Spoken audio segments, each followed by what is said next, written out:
picture this scene for a second. It's late evening. You've been out in the world dealing with the noise, the pressure, the absolute grind of the machine. Maybe you're on a construction site, physically laying the foundation, your muscles aching, dust in your lungs. Or, maybe you're in a boardroom navigating the sharks, playing 4D chess just to keep your team employed. Right? Or writing the code that keeps the whole digital infrastructure afloat, just staring at a screen until your eyes burn. Exactly. You've spent every ounce of your energy laying the bricks of civilization. You've built the literal and metaphorical roof over your family's head. It's that universal male experience, isn't it? That expenditure of energy, the output, the feeling that you've just emptied the tank completely for the benefit of others. Yeah, that is the core feeling right there. So you turn the key in the lock of your front door. Your body is screaming for just one thing, and that is rest. You walk in, you sit down on the sofa, the one you paid for, right, in the house you pay the mortgage on, and you let out a breath. You close your eyes for 5 seconds, and then the atmosphere drops. Oh, it is palpable. That shift in air pressure, it isn't a weather front, it's a psychic front. It's heavy. You feel it in your gut. You haven't done anything wrong.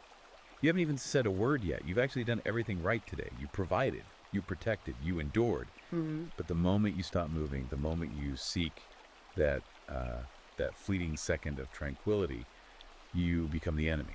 The war begins. That imagery, that specific scenario, opens the book we're covering today. And if that scene made your stomach tighten because it felt a little too familiar, then you are exactly where you need to be. That specific tension, that confusion, is the starting point for everything we're about to unpack. Today, we're doing an exclusive deep dive into a book that puts a name to that feeling and explains exactly why it happens. It's titled Tooth and Claw: Men Must Produce, Sacrifice, and Fight by Conrad Riker. And before we go any further into the text, I have a really specific request for you listening right now. If you want us to keep uncovering these hard truths, if you want to support a show that isn't afraid to look into the dark corners of the modern male experience, I need you to hit that like and subscribe button right now. Yeah, it helps the algorithm find us, which, as we'll learn today from the book, is part of the very machine Riker is critiquing. The algorithm favors silence on these topics, so your engagement is actually a form of resistance. Precisely. Now, Tooth and Claw. This isn't just a book, is it? Riker actually calls it a declaration of total war. It's presented as a manual for survival. And I want to be crystal clear right off the bat, we're going to go incredibly deep today. We're talking about a long, intense analysis, but we can only scratch the surface of the red pill truth contained in these pages. Right, we're just giving you the map, not the whole territory. Exactly. So, if what we discuss resonates with you today, I want you to go to Amazon Kindle or Google Play Books immediately and buy your own copy. You are going to want this text in your arsenal. This deep dive is really designed for the man who senses the knife in his back. That's Riker's target audience. We're speaking to the men who have woken up, or who are just beginning to wake up, to the reality of the manosphere. Riker isn't writing for the guy who wants to, watch a sitcom where the dad is a bumbling idiot and just laugh along. He's writing for the man who is dead tired of being gaslit by that culture. We represent the counter-narrative here. We're going to impartially trace the history of our institutions that Riker lays out, how they started, and how, according to the book, they were captured by feminists and Marxists. We're going to decode the biological programming that makes your home life feel like a battlefield, and we're going to map out the exit strategy, something Riker calls the New Jerusalem. So buckle up. This is going to be intense. Let's start with the diagnosis.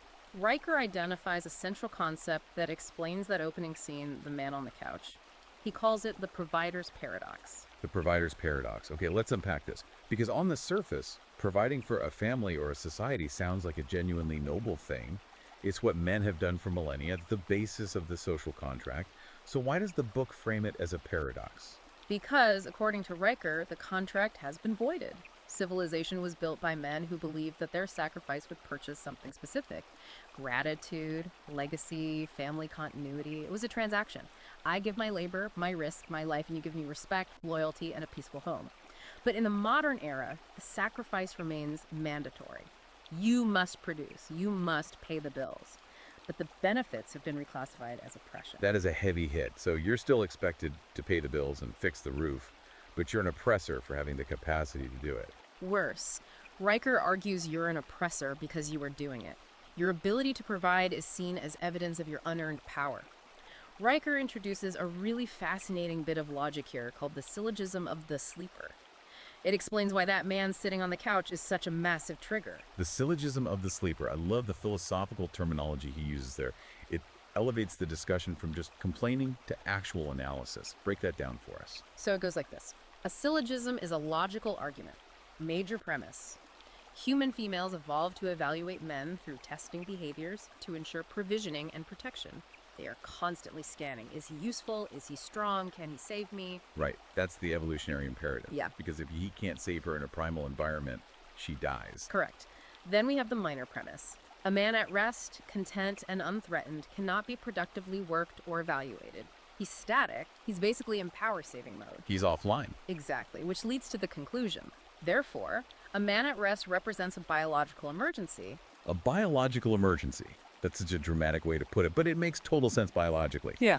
So him relaxing signals to her ancient brain that he's not working, he's not alert, and therefore they are fundamentally unsafe. That's the core of it. But in the modern context, there is no saber-toothed tiger outside. The roof is completely secure. The bills are paid on autopay. But the instinct remains. The software hasn't been updated, so the emergency must be resolved. How do you wake the sleeper? Through henpecking, through criticism, through the generation of synthetic drama. Synthetic drama. That is the perfect term for it. Drama that is manufactured out of thin air just to get reaction. If he isn't fighting a bear, she will become the bear to ensure he is still capable of fighting. She needs to see him active to feel safe. That is just exhausting to even think about. It's the logic of the leisure apocalypse. You can't negotiate with it because it isn't rational. It's hardware. And this scales up too. This isn't just about your wife getting mad that you're napping on a Sunday. This is where it gets really interesting economically in the book. Riker talks about the extraction engine. He argues that the patriarchy, which feminists claim is this tyrannical system of oppression, was actually the only economic structure capable of paying the bills of civilization. Right, because he brings up the data. And the data he presents is pretty brutal. It is. He cites Bureau of Labor Statistics and IRS data to make his case. The reality he outlines is that men are net positive tax contributors. If you look at the lifetime of an average man, he pays significantly more into the system than he takes out. And women, according to this data. Women, as a demographic cohort, he notes, are net negative beneficiaries of state transfer payments. They receive more in welfare, healthcare subsidies, and social programs than they actually contribute in taxes. So generally speaking, the book is saying men pay into the pot and women take out of the pot. In terms of the aggregate tax data Riker presents, yes. The welfare state, the healthcare subsidies, the social safety nets, these are essentially funded by the excess labor of the very men that the culture demonizes. The patriarchy is the bill payer. Riker actually calls this the men Kampf narrative. That is an incredibly provocative term. Men Kampf. He's clearly trying to stir the pot with that one. It's extremely provocative, and he uses it deliberately. He analyzes it as a system of collective guilt that is weaponized to strip men of assets and dignity. It's a mechanism where you blame a group for all the world's ills to justify taking their resources. It's like the ultimate gaslight. You work 60 hours a week, you pay the taxes that fund the programs, and then you're told you have privilege and need to step aside. Riker calls that the apex fallacy. Yes, the apex fallacy. This one really clicked for me when going through the source material. Explain that one for the listeners. It's the error of looking at the top 0.01% of men, the CEOs, the billionaires, the presidents, and assuming that all men share that power and ease. The book argues that feminists look at someone like Elon Musk and say, see, men have all the money and power. But Riker points out the reality for the average man. Men are taxed more because they work more hours, they take more dangerous jobs, they sacrifice more. They die sooner. They make up the vast majority of the homeless population. They make up the majority of workplace fatalities. Correct. But this sacrifice is twisted into a narrative of privilege. So the provider is trapped in a paradox. The more you provide, the more you are resented. The more you build, the more you are told you stole. And that leads us directly into the personal sphere. Because if the society is ungrateful, you might at least hope your home is a sanctuary. But Riker says no, it is not a sanctuary. It is a testing ground. We have to talk about the shit test. We do. And Riker is very clear here. It isn't a glitch in the Matrix. It is hardware. Right. Most men think a shit test where a woman starts an argument or belittles him for seemingly no reason is a communication failure. They think, oh, if I just explain my feelings or if I actively listen to her feelings, we can fix this and get back to peace. Riker says that is a fatal error. He uses the story of Sarah and Michael to illustrate this, and man, It is rough to read. It's a tragedy, but Riker frames it as a very common one. Michael is an engineer, loses his job after 12 years of loyal service to his company. He comes home, totally vulnerable, and tells his wife, Sarah, he's looking for support. He's looking for a teammate. He's looking for his partner to step up and say, we got this. We can handle this together. Instead, within 18 hours, less than a single day, Sarah starts talking about her sister's husband who just got a promotion. She mentions his new company car. She wonders aloud what kind of man gets recognized like that. That is just ice cold. Michael just lost his livelihood, and she is comparing him to the brother-in-law. It's a probe. She is checking his structural integrity. And what does Michael do? He collapses. He gets emotional. He tries to appeal to her empathy. He says, how can you say that right now? I'm hurting. And that's the end of it, isn't it? It is. Riker notes that tears and vulnerability from a man are not connection. They are blood in the water. Within 6 months, Sarah is cheating on him with a sales manager. Why? Because Michael failed the test. He showed he couldn't hold frame.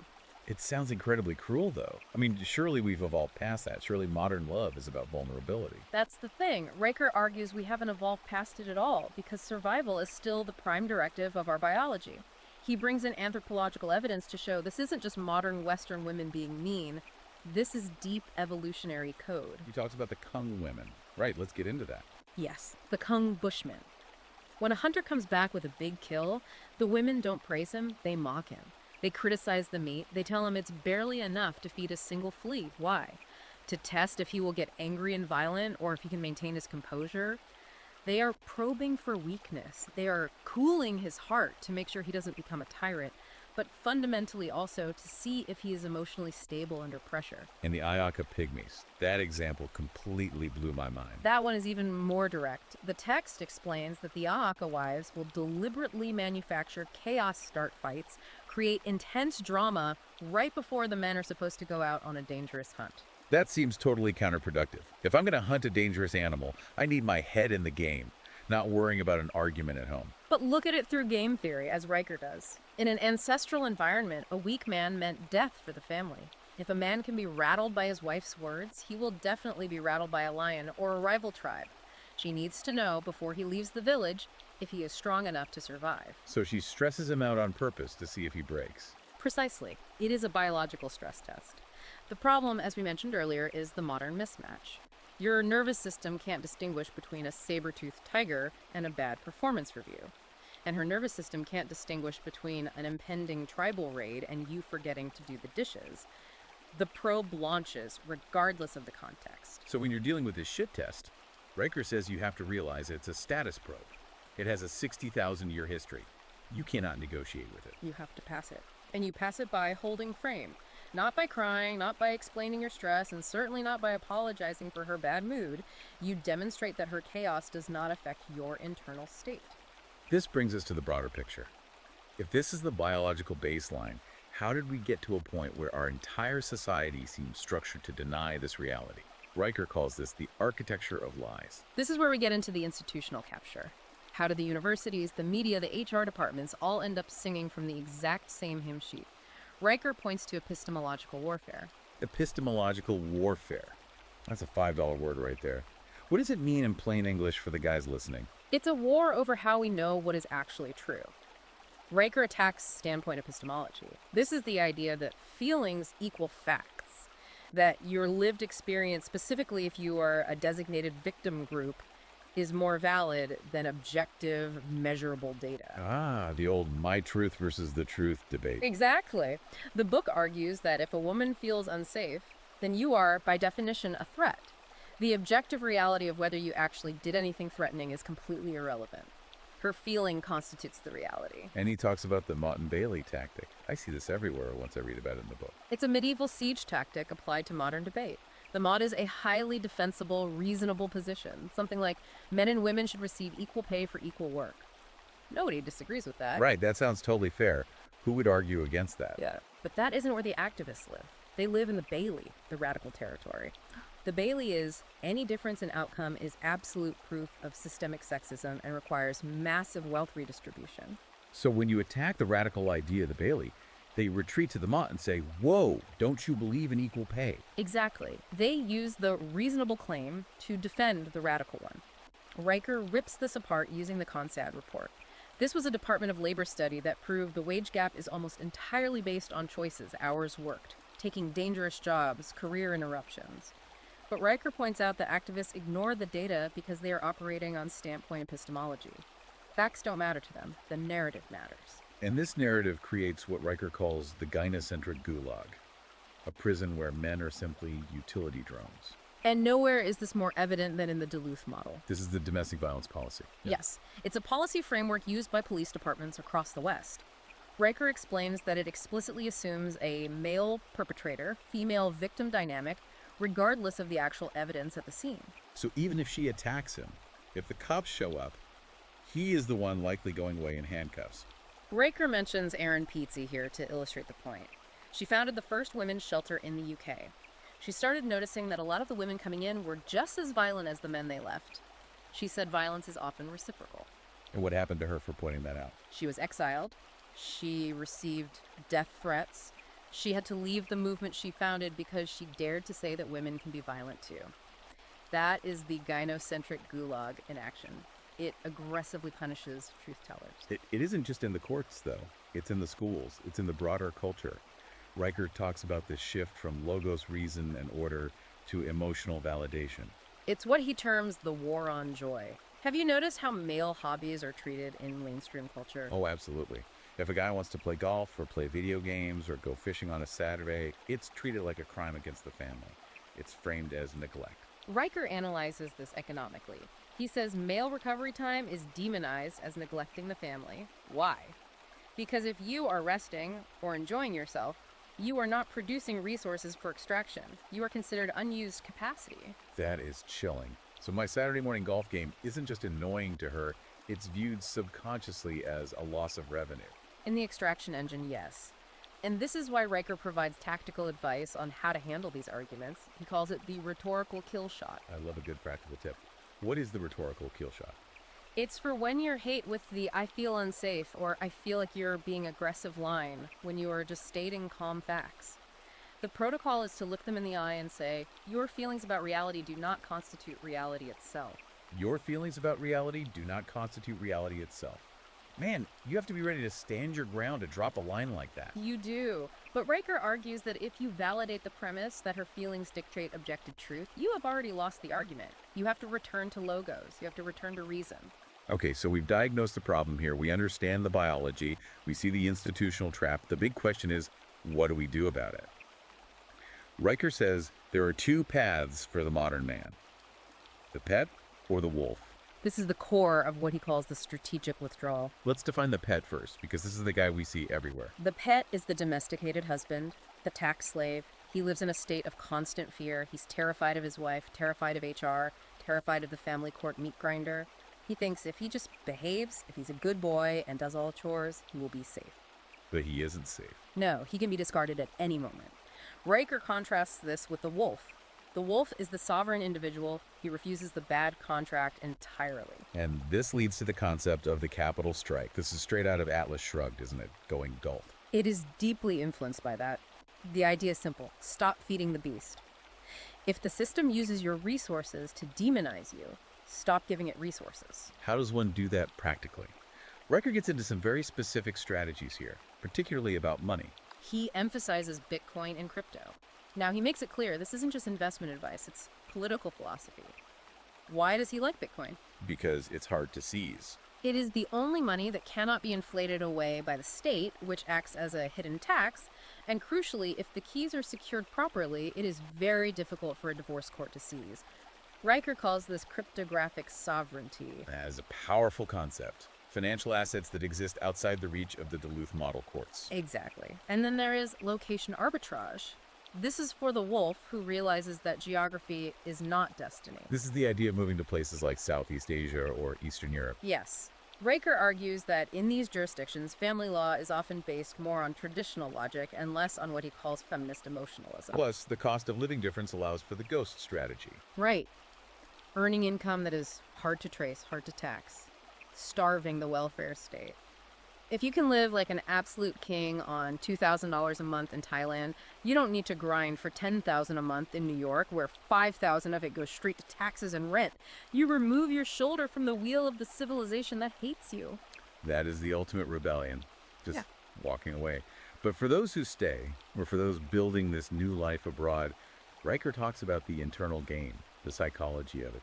He calls it building the fortress. The internal fortress is key. You can have all the Bitcoin in the world, but if you are psychologically addicted to female validation, you are still a slave. He suggests a 90-day detox. This sounds incredibly intense. It is necessary, according to the book. The advice is straightforward. For 3 months, make 0 decisions based on female approval. None. You wear what you want, eat what you want, do what you want with your time. That sounds like it would cause a massive amount of friction in a relationship. It will, but Riker says you have to break the neurochemical addiction to validation. Most men are dopamine addicts, and the drug is a woman's smile or approval. You have to detox. He mentions amused mastery as the goal state after this detox. Amused mastery is looking at the chaos, the shit tests, the drama, and not getting sucked in. You view it like a parent viewing a toddler's tantrum. You don't get angry, you don't cry. You are amused. You are the master of your own emotional state. He also brings up a historical model for this, the Knights Templar. This is a really fascinating historical parallel he draws. The Templars were warrior monks. They became incredibly powerful and wealthy. Why? Because they withdrew from female validation. They didn't have wives henpecking them or draining their resources. They were focused entirely on the mission and the brotherhood. So the Templar model is about gaining power through withdrawal. Precisely. And looking forward, Riker sees a future where this becomes easier. He talks about the New Jerusalem and the role of the singularity. This is the sci-fi part of the book, but it feels closer every single day. The role of AI. Riker argues that the singularity, the rise of superintelligent AI, heavily favors men. Why is that?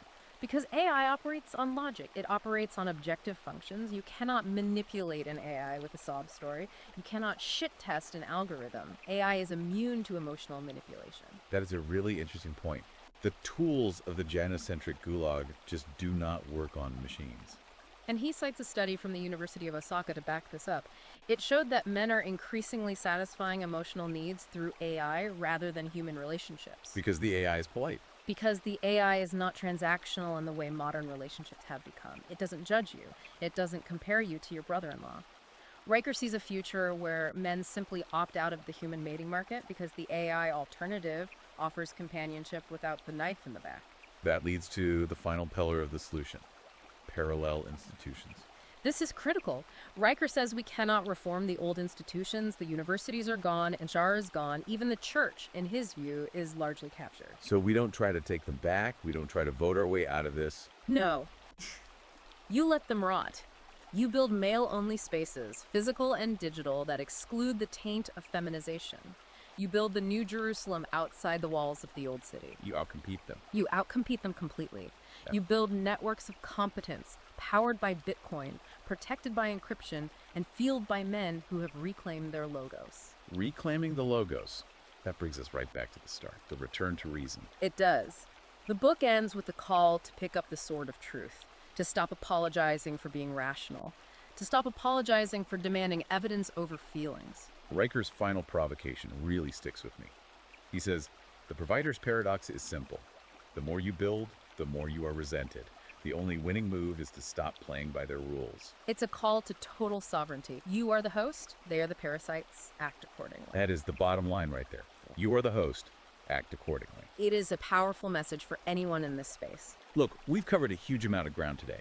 We've talked about the biological hardware, the economic extraction, the legal traps, and the exit strategies. But like I said at the very beginning, we are only scratching the surface here. There is so much more in the book. The specific legal citations, the deep historical analysis of the Men Camp narrative, and the detailed fortress construction tactics. So here is your marching order. Oh. If you want the full manual, the full red pill download, you need to buy the book. Go to Amazon Kindle or Google Play Books right now. Search for Tooth and Claw, Men Must Produce, Sacrifice, and Fight by Conrad Riker. Buy it, read it, highlight it. And don't just read it. Connect with the ongoing battle. Riker is active on Substack. You need to follow him at Conrad Riker. That is where the community is building the New Jerusalem. Do not let this just be another deep dive you listen to while driving. Take action. Go to Amazon Kindle or Google Play Books. Get the book. follow the Substack. And finally, if you want us to keep bringing you these deep dives, to keep fighting the gynocentric silence, you need to like and subscribe to this channel. Help the algorithm find the men who desperately need to hear this. The war on your joy ends now, but only if you choose to end it. I'm going to leave you with a final thought to mull over. If the system relies entirely on your labor to function, what happens the day the sleeper decides not just to wake up, but to walk away entirely? The power has always been in your hands. You are the host. They are the parasites. Act accordingly. Thanks for joining us on the Deep Dive. We'll see you next time.